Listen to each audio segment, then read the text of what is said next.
Hi കൂട്ടുകാരെ, ഇന്ന് നമുക്ക് കട്ടിക്കാളൻ ഉണ്ടാക്കാം കേട്ടോ. അപ്പോൾ അതിനായിട്ട് ഞാനിവിടെ എടുത്തിരിക്കുന്നത് 2 കായാണ്. അപ്പോൾ നേന്ത്രക്കായ.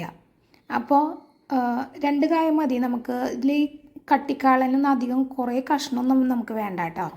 പിന്നെ ചിലർ ഇതിൽ ചേനയൊക്കെ ഇടും. ഇപ്പം എൻ്റെ കയ്യിൽ ചേനയില്ല, അതുകൊണ്ട് ഞാൻ കായ കൊണ്ടാണ് ഉണ്ടാക്കുന്നത്. നേന്ത്രക്കായാണ്. അപ്പോൾ നമുക്കിതിൻ്റെ തൊലിയൊക്കെ ഒന്ന് കളഞ്ഞ് വെക്കാം. പിന്നെ ഇതിന് ഒരു കറ ഉണ്ടാവും. അപ്പോൾ ആ കറ പോകാനായിട്ട് ഞാൻ കുറച്ച് വെള്ളത്തിൽ കുറച്ച് മഞ്ഞൾപ്പൊടി ഇട്ടിട്ട് അതിലോട്ട് ഈ കായ കഷ്ണങ്ങൾ ഇട്ടിട്ട് കഴുകിയെടുക്കാം. അപ്പോൾ നമുക്ക് ഈ കായയുടെ തൊലിയൊക്കെ കളഞ്ഞിട്ടുണ്ട്. ഇനി ഇതിനെ നടു കീറിയിട്ട് ഇങ്ങനെ 2 കഷ്ണമായിട്ട് നമുക്കിങ്ങനെ അരിഞ്ഞെടുക്കാം. കുറച്ച് വലിയ പീസാവണേ, അല്ലെങ്കിൽ തീരെ നൈസായെന്നുണ്ടെങ്കിൽ ഈ കഷ്ണം നമുക്ക് കടിക്കാൻ കിട്ടില്ല, വെന്ത് പോയി കഴിഞ്ഞാൽ. കട്ടിക്കാളനിൽ നമുക്കിങ്ങനെ കഷ്ണം കടിക്കാൻ കിട്ടണം കേട്ടോ. അപ്പോൾ നമുക്കിതെല്ലാം 2 കഷ്ണമായിട്ട് ഒന്ന് മുറിച്ചെടുക്കട്ടെ. ഞാനിപ്പോൾ ഇതെല്ലാം ഒന്ന് മുറിച്ചെടുക്കട്ടെ കേട്ടോ.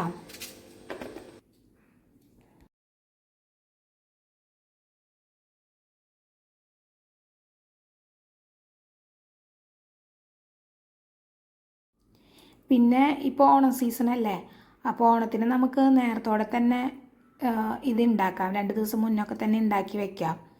കാളൻ അത് ഇരുന്നോളും, അങ്ങനെ നാശമാവണ സംഭവമല്ല. എന്നിട്ട് ഇതിപ്പോൾ എല്ലാം ഞാൻ മഞ്ഞൾപ്പൊടിയിൽ ഇട്ട് വയ്ക്കുന്നുണ്ട്. അധികം നേരം ഇട്ട് വയ്ക്കേണ്ട, ഒരു 2 മിനിറ്റ്. നമുക്കത് ഇട്ട് കഴിഞ്ഞാൽ അതിൻ്റെ കറ ഇങ്ങനെ പോകുമ്പോൾ അപ്പോൾ ആ മഞ്ഞൾപ്പൊടിയിൽ ഇട്ടൊന്ന് കഴുകിയെടുക്കാം.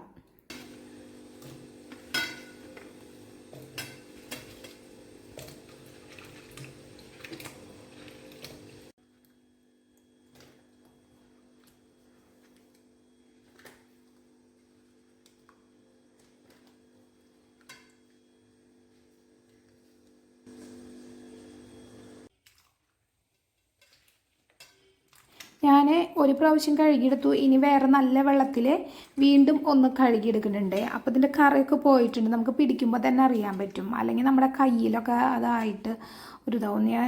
ഇങ്ങനെയാണ് സാധാരണ ഞാൻ ചെയ്യാറ്. ഇനി കഴുകേണ്ട ആവശ്യമില്ല കേട്ടോ. ഇനി നമുക്ക് ഒരു കുക്കറിൽ ഇട്ടിട്ട് വേവിക്കാനായിട്ട് വെക്കാം കേട്ടോ.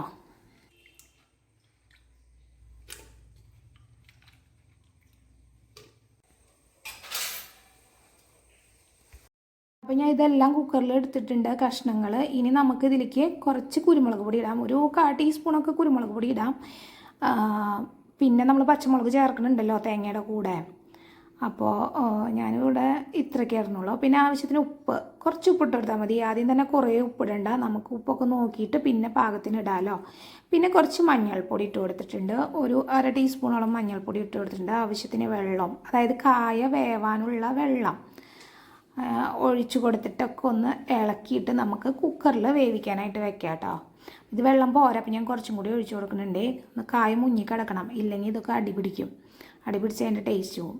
അപ്പോൾ നമുക്കിതൊന്ന് കുക്കറിൽ വെച്ചിട്ട് വേവിക്കാനായിട്ട് വെക്കാം. പിന്നെ കുക്കറിൽ വേവിക്കുമ്പോൾ നമുക്ക് ആദ്യം ഒന്ന് ഫുള്ളിൽ തന്നെ ഇട്ടിട്ട് വെച്ചിട്ട് ഒരു വിസിൽ വന്നു കഴിഞ്ഞിട്ടുണ്ടെങ്കിൽ ഒരു 5 മിനിറ്റ് നേരം കൂടി വെക്കാം കേട്ടോ. എന്നിട്ട് ഓഫ് ചെയ്തിടാം. അപ്പോഴേക്കും കായ വെന്തിട്ടുണ്ടാവും. കുക്കറിലല്ലേ വെച്ചിരിക്കണേ, നന്നായി വെന്തുടയണ്ട. പിന്നെ നമുക്ക് ഒരു ഗ്ലാസ് തൈര് എടുക്കാം. ഇത് അധികം പുളിയില്ലാത്ത തൈരാണ് എൻ്റെ കയ്യിലുള്ളത്, ഒരു മീഡിയം പുളിയുള്ളൂ. അപ്പോൾ അതുകൊണ്ട് ഞാൻ ഒരു ഗ്ലാസ് തൈര് എടുത്തിട്ടുണ്ട്. പുളി കൂടുതലുള്ളതാണെങ്കിൽ ഇത്ര എടുക്കരുത് കേട്ടോ. ഇനി ഈ തൈര് ഒഴിച്ചിട്ട് നമുക്ക് ഇതിലൊന്ന് വറ്റിച്ചെടുക്കണം. കായ അതിലിരുന്ന് ഒന്നും കൂടെ വേവണം. അപ്പം ആദ്യം കായ ഭയങ്കര വെന്ത് പോയിട്ടില്ല, ഞാൻ പറഞ്ഞില്ലേ, ഒറ്റ വിസിൽ വന്ന് ഒരു 5 മിനിറ്റ് നേരം വെച്ചാൽ മതി. പിന്നെ ഇപ്പോഴാണ് അതിനിട്ട് ആ തൈരിലിട്ട് ഒന്ന് ഇളക്കി, അടിപിടിക്കാണ്ട് നോക്കണം, കൈവിടാതെ ഇളക്കണം. അടിപിടിച്ചതിൻ്റെ ടേസ്റ്റ് പോവും. ഇനി നമുക്ക് ഇതിപ്പോൾ ഞാൻ അരപ്പിന് വേണ്ടി എടുത്തിരിക്കുകയാണ്. അതിന് മുന്നേ നമുക്ക് ഇതിലേക്ക് കുറച്ച് നെയ്യ് ഒഴിച്ചു കൊടുക്കാം കേട്ടോ. ഇത് ഓപ്ഷണലാണ്, എല്ലാവർക്കും ചിലപ്പോൾ ഇഷ്ടപ്പെടില്ല. എനിക്ക് നെയ്യിൻ്റെ മണം നല്ല ഇഷ്ടമാണ്, അതുകൊണ്ട് ഞാനൊരു 1/2 ടീസ്പൂണോളം നെയ്യ് ഒഴിച്ച് കൊടുത്തിട്ടുണ്ട്. ഇനി നമുക്ക് അരപ്പ് റെഡിയാക്കാം. അപ്പോൾ അതിനായിട്ട് ഞാനിവിടെ എൻ്റെ കൈ കൊണ്ട് 2 പിടുത്തം തേങ്ങ എടുത്തിട്ടുണ്ട് കേട്ടോ. പിന്നെ 2 പച്ചമുളക് ഞാൻ എടുത്തിരിക്കണേ. ഇതിവിടെ എനിക്ക് വീട്ടിലുള്ള പച്ചമുളകാണ്, നല്ല എരിവുള്ള പച്ചമുളക്, അതുകൊണ്ട് 2 എടുത്തിട്ടുള്ളൂ. പിന്നെ ഒരു 1/4 ടീസ്പൂണോളം നല്ല ജീരകം എടുത്തിട്ടുണ്ട്. ആവശ്യത്തിന് വെള്ളം ഒഴിച്ച് കൊടുക്കാം. എന്നിട്ടിത് നന്നായിട്ട് നമുക്ക് പേസ്റ്റ് പോലെ അരച്ചിട്ട് വരാം കേട്ടോ. ഇനി ഈ അരപ്പ് നമുക്ക് ഈ കുക്കറിൽ ഇട്ട് കൊടുത്തിട്ട് സ്റ്റൗ ഓൺ ആക്കിയിട്ട് വീണ്ടും സിമ്മിലിട്ട് നമുക്ക് ഇളക്കാം.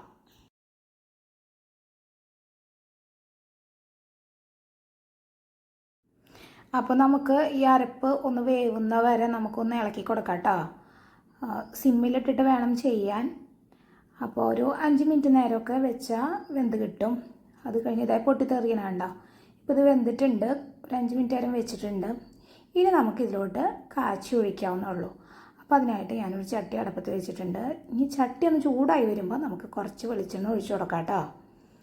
ഒരു 2 ടേബിൾ സ്പൂണോളം വെളിച്ചെണ്ണ ഒഴിച്ചു കൊടുക്കാം. എന്നിട്ട് നമുക്ക് 1 ടീസ്പൂൺ കടുക് പൊട്ടിച്ച് കൊടുക്കാം. അത് കടുകെല്ലാം പൊട്ടട്ടെ. കടുക് പൊട്ടിക്കഴിഞ്ഞിട്ടുണ്ട്. ഇനി നമുക്ക് കുറച്ച് കറിവേപ്പില ഇട്ട് കൊടുക്കാം.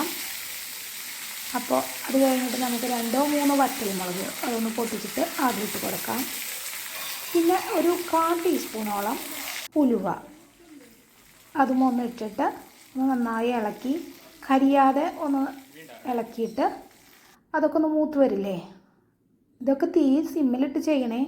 അപ്പോൾ ഇനി ഇതൊക്കെ ഒന്ന് മൂത്ത് വരുമ്പോൾ നമുക്കിത് ഓഫ് ചെയ്തിട്ട് നമുക്ക് നമ്മുടെ കറിയിലേക്ക് ഒഴിച്ചു കൊടുക്കാം കേട്ടോ. അപ്പം ഞാനിത് കറിയിലേക്ക് ഒഴിച്ചു കൊടുക്കുന്നുണ്ട്. പിന്നെ ഇത് ഇനി കുറുക്കാൻ നോക്കണ്ട കേട്ടോ. ഇത് തന്നെ ഇരുന്ന് കുറുകിക്കോളും. ഇത്ര മതി. അപ്പോൾ ഇനിയും കുറച്ച് നേരം കഴിഞ്ഞത് ഒന്നും കൂടിയും കുറുകിക്കോളും. അപ്പോൾ എളുപ്പമാണ് കട്ടിക്കാളൻ ഉണ്ടാക്കാൻ. അപ്പോൾ എല്ലാവരും ഓണത്തിന് കട്ടിക്കാളൻ ഉണ്ടാക്കുക.